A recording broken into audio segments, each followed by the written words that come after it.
o réu Alexandre de Moraes. As pessoas estão tentando citar ele desde março, mas não conseguem. Não conseguem. Aí, então, diante da fuga do Alexandre de Moraes da Justiça Americana, eles vão tentar citar o Alexandre normalmente para ele apresentar uma contestação. E se ele fugir de novo, o processo vai correr a revelia? Parece que o jogo mudou, não é mesmo? Além de vilão do 007, Lord Voldemort, cabeça de ovo, pseudo-juiz, agora também temos o foragido da Justiça Americana, Alexandre de Moraes. Sejam bem-vindos, o meu nome é Bruno, deixe o seu like e inscreva-se no canal.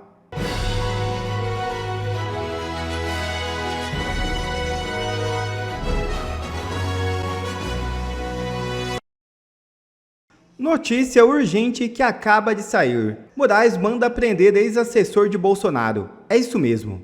O ministro Alexandre de Moraes do Supremo Tribunal Federal expediu ordem de prisão contra Marcelo Costa Câmara, ex-assessor especial da Presidência da República durante o governo de Jair Bolsonaro. A detenção ocorreu em Sobradinho, no Distrito Federal, e foi motivada pelo descumprimento de medidas impostas no inquérito que investiga uma suposta organização criminosa envolvida na tentativa de golpe de Estado. De acordo com o despacho de Moraes, o comportamento de Câmara demonstraria completo desprezo por esta Suprema Corte e pelo Poder Judiciário. Entre as violações apontadas estão o uso de redes sociais, direta ou indiretamente, e a manutenção de contato, inclusive por meio de terceiros, com outros investigados no processo. Ambas as restrições haviam sido impostas como parte das condições para sua liberdade provisória. O ministro alegou que os indícios sugerem a continuidade das atividades investigadas, o que pode agravar a situação jurídica de Marcelo Câmara perante o Supremo. Ora, se Moraes mandou prender Marcelo Câmara por descumprimento de ordem judicial, por ter usado redes sociais direta ou indiretamente, então por que não mandou prender Mauro Cid, se comprovadamente ele utilizou a rede social da sua esposa, Gabriela R702, qual que é o critério do ministro? Isso mostra que essa não foi uma decisão jurídica, mas sim política. Será que estaria Moraes prendendo Marcelo Câmara para tentar uma nova delação premiada, já que a de Cid não vale mais nada, está totalmente descredibilizada? Deixe aqui nos comentários a sua opinião. O ex-procurador Deltan Dallagnol analisa o caso e solta o verbo contra Moraes. Veja o vídeo. É urgente, é breaking news. O ministro Alexandre de Moraes acabou de prender o cliente do advogado que vazou as mensagens do Cid. Deltan, como assim? Então o Mauro Cid ele conversa com o advogado, aí o Mauro Cid tá violando o acordo e as ordens de Moraes, mas o Mauro Cid que tinha que ser preso, não é preso. E aí o Moraes vai atrás de quem? Do advogado que falou com o Cid? Não. Vai atrás do cliente do advogado e prende ele por algo que foi o advogado que fez? Gente, isso é absolutamente surreal. Nesse nosso encontro com justiça, eu vou te trazer 3 coisas. Primeiro, essa notícia quentíssima. Em segundo lugar, quais foram os fundamentos da ordem do Moraes? E em terceiro lugar, para fechar, essa ordem é legal ou é ilegal? Bora então direto para o primeiro ponto com essa breaking news. Acompanhe aí comigo. O Falcão, e a decisão do ministro Alexandre de Moraes é a seguinte: para que Marcelo Câmara, que foi também um dos ajudantes de ordem do ex-presidente Jair Bolsonaro, seja preso. Ele foi preso, então ele estava em liberdade condicional, usava a tornozeleira eletrônica e por essa decisão ele volta então a ser preso preventivamente por conta desse descumprimento das medidas protetivas que tinham sido impostas a ele. Então nessa decisão do ministro Alexandre de Moraes, ele diz o seguinte, que a prisão ela foi determinada por conta do descumprimento de medida cautelar grave e risco à ordem pública, além da aplicação da lei penal. O ministro, ele instaura, então, um inquérito por conta de o advogado de Marcelo Câmara, Luiz Eduardo de Almeida Santos Kuntz, e o ex-ajudante de ordens, Marcelo Costa Câmara, e ele disse que determina, então, esse inquérito por conta desses diálogos que vieram à tona, diálogos esses que aconteceram em um aplicativo de rede social, no caso o Instagram, e no entendimento do ministro Alexandre de Moraes, Marcelo Câmara, então, acabou saindo ali da linha que ele deveria seguir conforme a determinação da liberdade condicional a ele. Então, o ministro...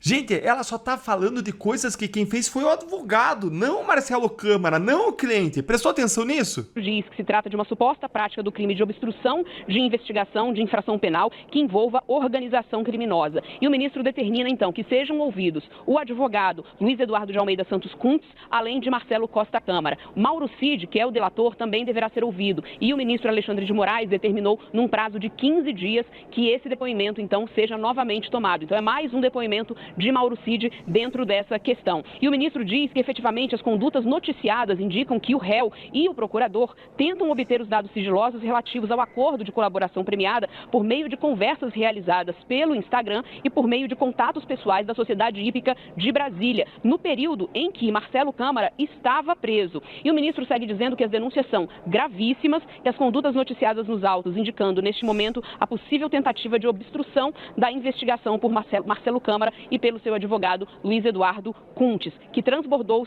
segundo a decisão do ministro, ilicitamente das obrigações legais de advogado. Então... Gente, bora lá, vamos analisar isso aqui.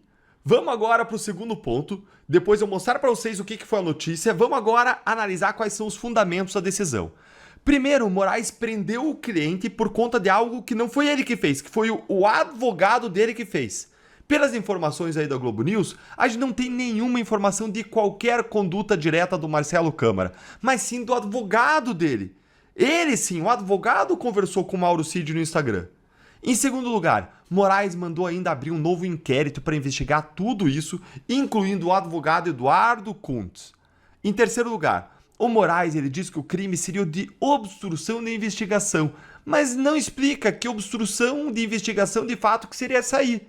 E bora agora para o terceiro ponto que eu prometi para vocês, que é a minha análise jurídica disso aí. Gente, tá tudo errado, para tudo. Que país é esse? Que mundo é esse? Existe direito? Existe justiça? Existe lei e constituição? Em algum lugar do universo pode existir, mas aqui, em Banânia, seguramente não existe. Sabe por que tá tudo errado? Sabe o que mais me chamou a atenção nisso tudo? A PGR sumiu. Cadê a PGR nessa história? Perceberam que nem se fala de PGR? É a PGR quem tem que pedir uma prisão e a abertura de uma investigação. Por acaso a PGR pediu? Pode ter até pedido, mas eu não sei, porque nenhuma notícia está falando isso. É só Moraes manda, Moraes faz, Moraes isso, Moraes aquilo, Moraes manda prender, Moraes manda abrir inquérito, Moraes manda ouvir, não sei quem. É um absurdo, gente. Cadê a PGR nessa história? Tem que ter um pedido de prisão. Se essa decisão aí de mandar prender o Marcelo Câmara for uma decisão de ofício, ou seja, de iniciativa própria, sem o pedido da PGR, a gente tem uma ilegalidade gigantesca aí para começar. Segunda ilegalidade, juiz não manda abrir inquérito. Pelo amor de Deus, tenha misericórdia aqui de nós brasileiros. Quem pede a abertura de inquérito é a polícia ou o Ministério Público. Até quando a gente vai ter que continuar a ver esse tipo de coisa acontecer? E mais, o pior de tudo, a cereja do bolo. Como é que o cliente é preso pelo que o seu advogado fez? Eu te digo como. Para mim tá na cara qual foi a estratégia do ministro Alexandre de Moraes aqui. Ele mandou prender o cliente para punir o advogado. Simplesmente não existe nenhuma punição melhor, ou sendo mais exato, não existe nenhuma punição pior para esse advogado do que ver o seu cliente ser preso pelo STF e com o ministro colocando ainda a culpa do advogado. Percebam que não existe descrição aqui de nenhuma conduta do Marcelo Câmara, só do advogado Eduardo Kuntz, que falou com o Cid pelo Instagram ali, da esposa do Cid. Foi o advogado, mas o advogado não estava proibido de falar com o Cid. Quem estava proibido de falar era o cliente, não o advogado. O Cid é quem estava proibido de usar as redes sociais, de quebrar o sigilo do acordo, de falar com outros investigados. O advogado não estava. Mas ao mandar prender o Marcelo Câmara, Moraes está dando um duro golpe no advogado dele, que agora provavelmente vai ver todos os seus clientes simplesmente abandonarem ele, abandonarem o escritório, porque quem que vai querer ser defendido por um advogado criminal que faz o próprio cliente ser preso? E o advogado está sendo punido pelo quê, gente? Por ter atrapalhado a narrativa do Supremo. Isso porque o que ele fez foi legítimo, foi investigação defensiva. E olha, presta atenção, não foi nem o advogado quem procurou o Cid, foi o Cid que procurou o advogado. E enquanto isso, o Mauro Cid, que é a pessoa que realmente tinha obrigações legais e que violou todas, além de mentir, ele não foi preso. Surreal, surreal, absurdo. Enquanto isso, Tribunal dos Estados Unidos dá 21 dias a Moraes. O jornalista Paulo Figueiredo esclarece. Se você acompanhou a inquirição do Mauro Cid na semana passada, você vai lembrar que o Alexandre de Moraes, que está desesperado com a minha atuação e com a atuação do Eduardo Bolsonaro aqui, chegou ao ponto de, no meio de uma sessão no plenário, num julgamento que não era o meu, aliás, num outro julgamento na semana anterior, ele fez a mesma coisa e me chamou de foragido. Eu falei, ora, mas como eu posso estar foragido se eu tô todos os dias no ar, no estúdio que fica dentro da minha casa, que todo mundo sabe onde é, inclusive o consulado brasileiro, onde eu moro há 11 anos. Como é que eu posso estar foragido? Então, eu queria, antes de comentar a notícia de hoje, estabelecer esse pressuposto do que é um foragido a partir do que o Alexandre disse. Porque eu não recebi nenhuma citação formal em processo, nem qualquer notificação, sempre me coloquei à disposição para depor, caso eu seja citado pelos meios legais. Tá? Inclusive, esse é o post fixado na 8ª conta do meu X, que eu sei que eles monitoram, está fixado um post com quase 2 milhões de visualizações. Meu endereço é quase que público. Então, eu sou, no critério do Alexandre, eu sou foragido. Estabelecido esse pressuposto, que agora a gente já tem um consenso do que é foragido no Xandaquistão, eu tenho que trazer essa notícia aqui para você que está disponível no site do Paulo Figueiredo Show. E a notícia é a seguinte: Justiça dos Estados Unidos expede nova citação contra Alexandre de Moraes após pedido do Trump Media e Rumble. E o que diz a notícia? Você pode conferir as notícias do Paulo Figueiredo Show de graça lá no site, não precisa nem se cadastrar.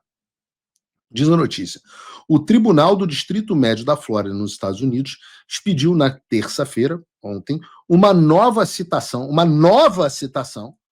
contra o ministro Alexandre de Moraes do Supremo Tribunal Federal, após um pedido das empresas Trump Media Technology Group, ligada aos presidentes Donald Trump, não é nada de ligada, de propriedade do presidente Donald Trump, e da plataforma de vídeos Rumble. As companhias que movem uma ação contra o magistrado o acusam de censurar conteúdos publicados dessas redes sociais no Brasil. A nova notificação foi determinada depois que a primeira tentativa de citação, feita em março, abril, maio e junho, foi frustrada. Procurado por meio do STF para comentar o caso, Moraes não quis se manifestar. Eu sempre me manifesto quando me procuram.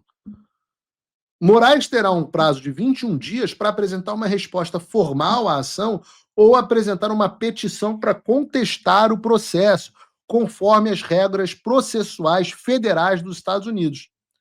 Caso não se manifeste dentro desse período, a Justiça americana poderá declará-lo em revelia, permitindo que o caso avance com base apenas nas alegações apresentadas pelas empresas. Estamos torcendo. A solicitação da nova citação ocorreu após as duas companhias apresentarem no dia 6 de junho um aditamento da ação pedindo indenização ao Alexandre por supostos prejuízos à reputação, perda de receita e oportunidade de negócio. O pedido foi protocolado no mesmo tribunal da Flórida onde o caso tramita. A Rumble e a Trump Media alegam que Moraes violou a primeira emenda da Constituição dos Estados Unidos, que garante a liberdade de expressão ao ordenar a remoção de contas de influenciadores brasileiros de direita na plataforma e por outras supostas, abre aspas, tentativas de censura. Na petição do início de junho, as empresas também citaram um inquérito aberto contra o deputado federal licenciado Eduardo Bolsonaro como exemplo, que classificam como abuso de autoridade por parte de Moraes. Entendam aqui a genialidade. Entendo a genialidade. A PGR incluiu o Eduardo, e a mim, naturalmente, numa investigação por buscar sanções internacionais para o Brasil não para o Brasil, para o Supremo Tribunal Federal. E o Rumble e a Trump Media utilizaram as ações do Alexandre para justificar o pedido de indenização na justiça americana. Então a gente chegou num ponto onde as ações desesperadas do Alexandre de intimidação não só não servem mais para nada pela primeira vez, porque o Eduardo virou e falou assim, ué, manda me citar aqui nos Estados Unidos. Não só não servem mais para intimidação, que foi a tentativa que eles fizeram, mas servem para abastecer as ações contra o Alexandre nos Estados Unidos. As empresas pedem que a justiça americana declare que as ordens de Moraes são inexequíveis em território americano por violarem a primeira emenda. Também solicitam indenização financeira e a responsabilização pessoal do Alexandre de Moraes. Então, eu não sei se eu li errado, mas pelo que eu estou entendendo aqui, o Alexandre está sendo processado nos Estados Unidos, é réu, o réu Alexandre de Moraes. As pessoas estão tentando citar ele desde março, mas não conseguem. Não conseguem? Aí, então, diante da fuga do Alexandre de Moraes da justiça americana, eles vão tentar citar o Alexandre normalmente para ele apresentar uma contestação. E se ele fugir de novo, o processo vai correr a revelia? Parece que o jogo mudou, não é mesmo?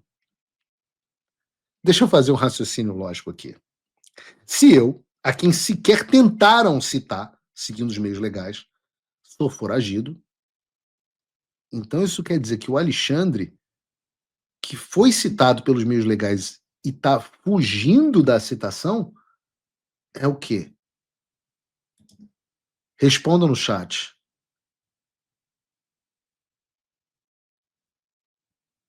Olha, eu quero dizer um negócio para vocês. Sonhem o alarme vermelho. Porque Alexandre de Moraes oficialmente foragido no Brasil. Diante de um golpe judiciário dessa natureza contra o poder judiciário americano, eu não posso ficar calado. Eu tenho que fazer um pronunciamento oficial. Que fique registrado que posturas assim são completamente inaceitáveis no Estado Democrático de Direito. E ataques desse tipo à democracia não podem ser tolerados.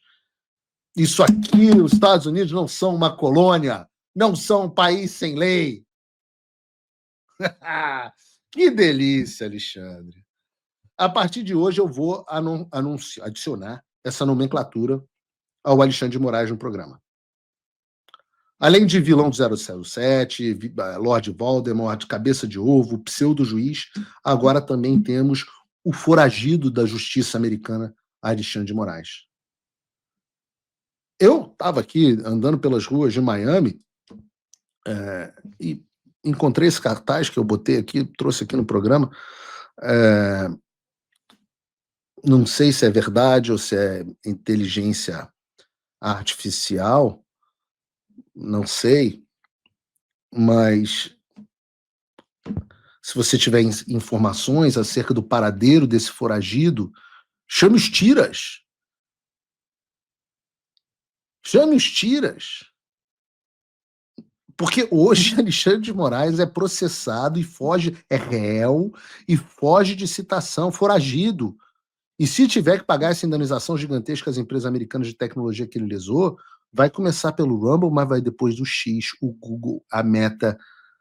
Visto já não tem mais. Visto já não tem mais. Nem tenta mais entrar nos Estados Unidos. Eu gostaria que tentasse. Eu me lembro dele fugindo do Alan dos Santos em Nova York. Tem o quê? 2 anos? Isso foi na época do Perdeu Mané. Agora nem tentou mais visto. Tem agora indenização milionária na pessoa física, não é na União. Pessoa física do Alexandre, cobrança de indenização milionária. Então não tem mais visto, pedido de indenização milionária, e agora a gente vai ter, se Deus permitir, as sanções ou FAQ da Lei Magnitsky debaixo da Casa Branca. Então, Alexandre, você me impediu de ir ao Brasil, a gente impediu de ir para os Estados Unidos. Você me multou, a gente está pedindo uma indenização um pouco maior aqui. Você bloqueou as minhas contas no Brasil, a gente vai bloquear as suas no mundo inteiro. Eu posso dizer para vocês, hashtag sem anistia, Alexandre. Não tem anistia, não tem misericórdia agora. Misericórdia que você tem que pedir é de Deus. Corre atrás da Carla Zambelli na Itália, do Oswaldo Eustáquio, do Alan dos Santos, do Paulo Figueiredo aqui nos Estados Unidos. Corre. Você não entendeu ainda. Como disse o Tony Stark no final dos Vingadores, não tem trono, não tem uma versão disso que você sai vitorioso. Você pode consolidar aí a sua ditadura no Xandaquistão e a gente pode não conseguir salvar o Brasil, mas pode ter certeza de que a gente vai vingá-lo.